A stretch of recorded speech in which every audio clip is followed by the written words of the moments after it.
El espíritu libre, para Friedrich Nietzsche, es aquel que rompe con la moral tradicional, desafía la idea de verdad absoluta y cultiva la soledad como una forma de soberanía interior. El que más ha trascendido guarda un silencio que los demás confunden con indiferencia.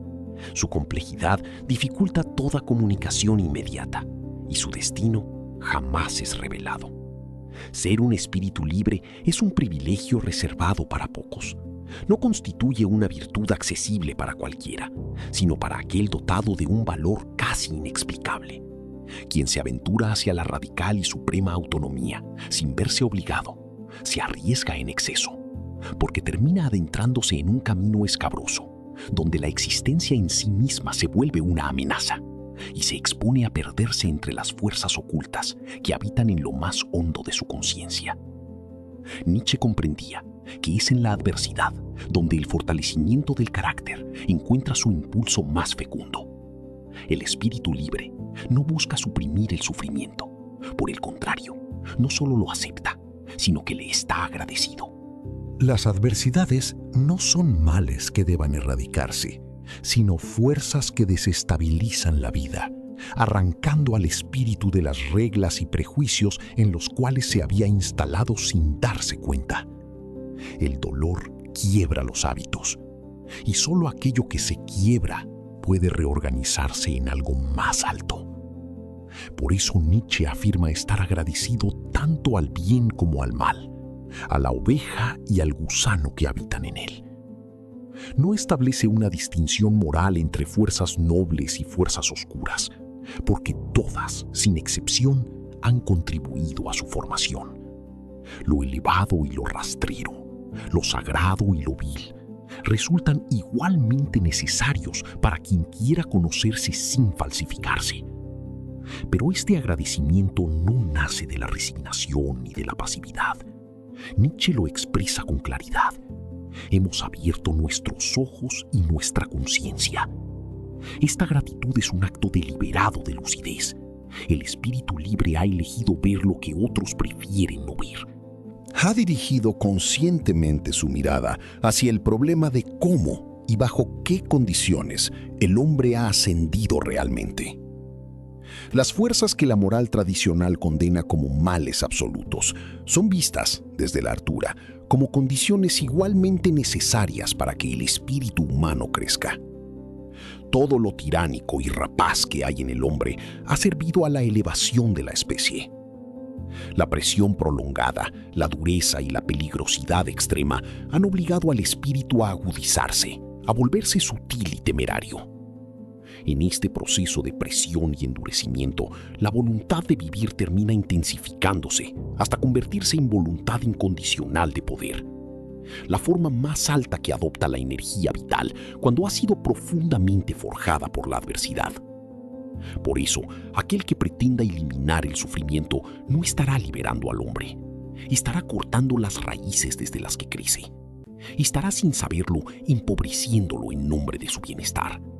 De ahí que el espíritu libre sea necesariamente osado y audaz. No rehúye el abismo, lo explora.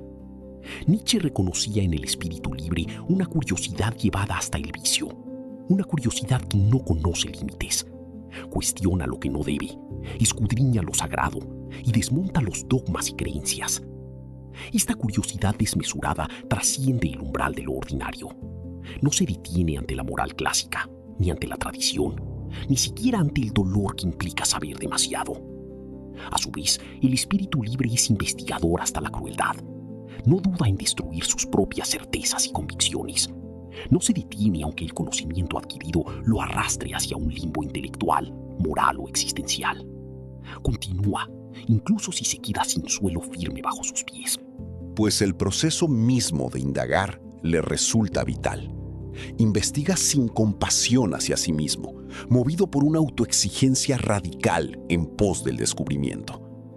El espíritu libre está dotado además de perspicacia y sentidos agudos. Su sagacidad es el antídoto contra las ilusiones. Su inteligencia no opera a través de sistemas fijos, sino mediante una atención viva y adaptable a lo que cada situación revela. Es consciente de sus propios procesos cognitivos. No se encierra en una sola disciplina. Se adapta a cualquier terreno intelectual donde haya que percibir con finura. Asume riesgos epistémicos y se adentra en lo más perturbador de la naturaleza misma del conocimiento, impulsado por su osadía y su sobreabundancia de voluntad libre, que lo lleva a explorar, destruir y volver a crear. Hay una frase de Nietzsche que condensa esta idea. Hemos tenido nuestra casa, o al menos nuestra hospedería, en muchos países del espíritu. Hemos escapado una y otra vez de los enmohecidos y agradables rincones en que el amor y el odio preconcebidos, la juventud, la ascendencia, el azar de hombres y libros, e incluso las fatigas de la peregrinación parecían confinarnos. Reflexionemos juntos. El espíritu libre no se limita a una sola doctrina, tradición o escuela filosófica, sino que atraviesa diversos sistemas de pensamiento, culturas, épocas y perspectivas. Él habita temporalmente muchos territorios de la interpretación intelectual, pero en ninguno se instala de forma definitiva. Encuentra un lugar estable o casa, o al menos una hospedería o estancia temporal, pasando por muchas influencias e ideas, pero no se queda atrapado en ninguna. Toma lo que hay de valioso y se va. Escapa a tiempo de los espacios cerrados, cómodos y estáticos que intentan atraparlo. Esos rincones enmohecidos y agradables, como los amores y odios heredados hacia ciertos ideales, los entusiasmos juveniles, el origen familiar, las influencias casuales y hasta el propio cansancio. El espíritu libre posee una absoluta autonomía y una forma de transhumancia intelectual. Se interna en cada perspectiva con la profundidad suficiente para comprenderla desde dentro, pero también con la fortaleza necesaria para abandonarla sin nostalgia, ya que tiene desconfianza hacia toda fijación. Sabe que todo rincón, por cómodo o agradable que sea, acaba enmoheciéndose y degenerándose. De ahí que su destino sea la soledad activa, el desplazamiento perpetuo y la exposición a la incertidumbre. Él rechaza toda forma de dogmatismo o conformismo. No se afana por hallar una verdad definitiva, sino que atraviesa una pluralidad de verdades provisionales, sin aferrarse a ninguna. Ahora bien, cuando Nietzsche afirma, estamos llenos de malicia frente a los halagos de la dependencia que yacen escondidos en los honores, o en el dinero, o en los cargos, o en los arrebatos de los sentidos, está revelando una dimensión esencial de la psicología del espíritu libre. En este contexto, la malicia es una forma de lucidez superior, de astucia, de desconfianza activa para detectar el engaño oculto en lo que otros consideran privilegios. Esa desconfianza implica una vigilancia tensa, casi hostil, hacia aquello que seduce, porque reconoce en su atractivo precisamente el signo de su peligro. Los anzuelos sociales no vienen anunciados como tales. Vienen como reconocimientos, como oportunidades, como placeres merecidos. Y ante lo que te seduce con el rostro de la recompensa, la prudencia no basta. Las recompensas que la sociedad ofrece son en realidad mecanismos de domesticación. El enemigo más temible no es el que ataca, sino el que ofrece algo que responde íntimamente a un deseo ya existente. Estos objetos de deseo humano son venerados como fines en sí mismos, pero Nietzsche los desmonta. El hombre no se vuelve libre acumulando honores, dinero, cargos o placeres. Por el contrario, cuanto más deposita en ellos el fundamento de su valor, se vuelve más predecible y más fácil de someter, porque termina siendo poseído por ellos. Quien vive para los honores teme perder su reputación. Quien idolatra las riquezas termina esclavizado por el temor a la pobreza. El poderoso se enreda en la angustia de ser derrocado, y quien se abandona al placer es poseído por sus impulsos y es incapaz de soportar la soledad. De modo que la dependencia no es únicamente social o económica, es ontológica, compromete la estructura misma del espíritu. Por eso el espíritu libre busca la independencia radical.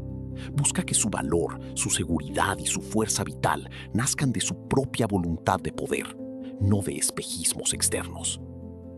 Nietzsche expresa esa complejidad interior del espíritu libre en una de sus metáforas más penetrantes.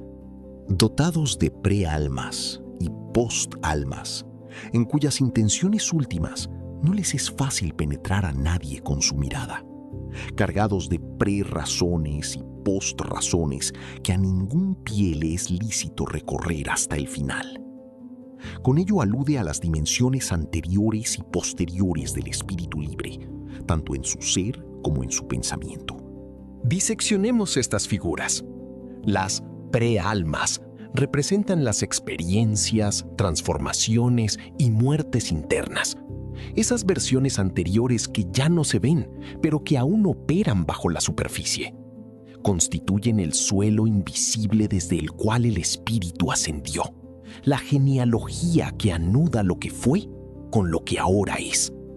Las postalmas, por su parte, simbolizan las direcciones futuras del espíritu, aún latentes, sin forma definida, intenciones que ni él mismo podría articular, porque aún se están forjando.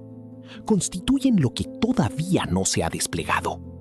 Ambas configuran una arquitectura interior múltiple y profunda del alma del espíritu libre, tan insondable que nadie, ni siquiera el más cercano, puede ver hasta el fondo de su ser.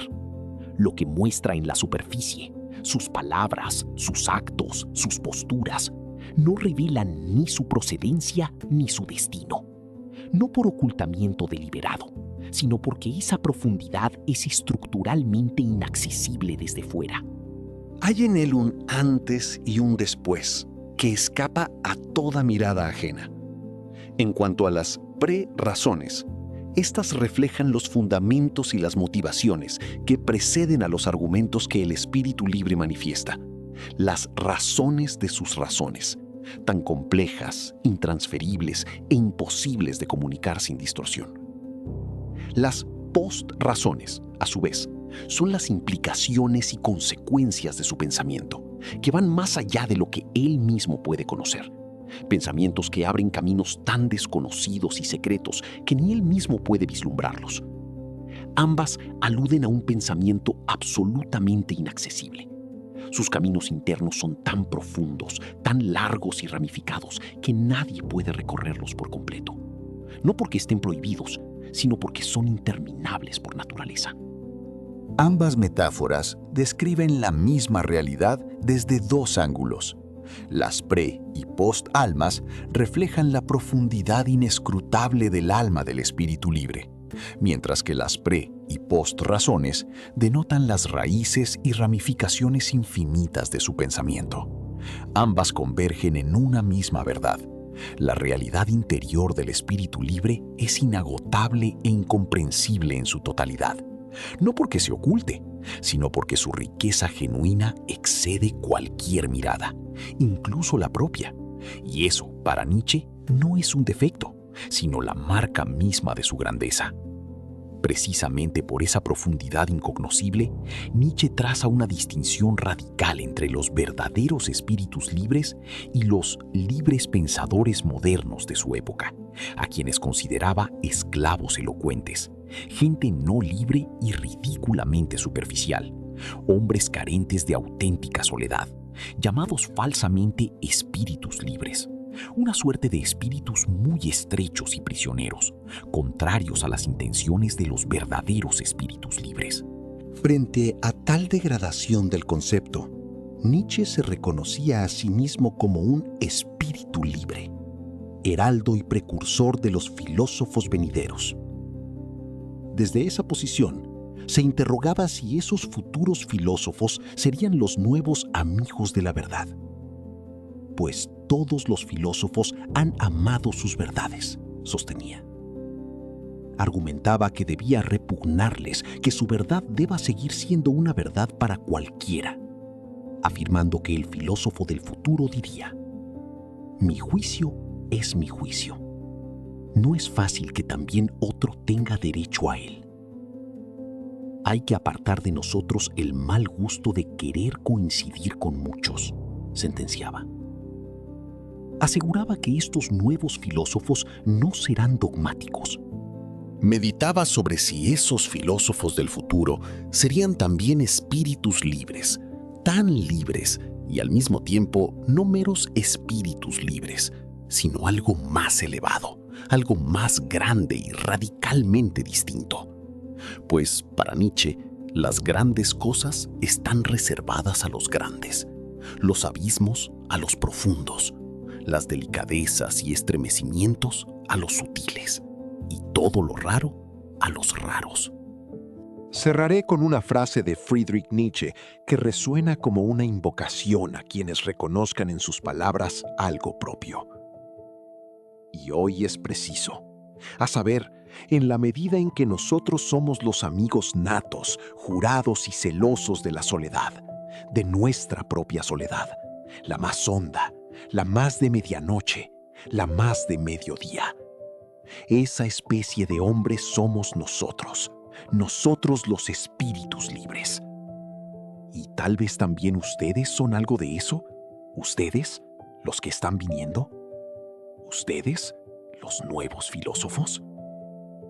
Esta reflexión es un esbozo, una aproximación a algunos de los planteamientos desarrollados en la sección segunda, El espíritu libre, de Más allá del bien y del mal, de Friedrich Nietzsche. He intentado ceñirme, sobre todo, al sentido conceptual de lo que Nietzsche entendía por espíritu libre. Naturalmente, esta interpretación no pretende ser definitiva, sino una aproximación abierta a distintas perspectivas. Como ocurre con toda obra profunda, existen múltiples matices y lecturas posibles. Puedes compartir tu propia interpretación en los comentarios para intercambiar ideas, aprender de perspectivas distintas y contemplar juntos el pensamiento desde nuevos horizontes.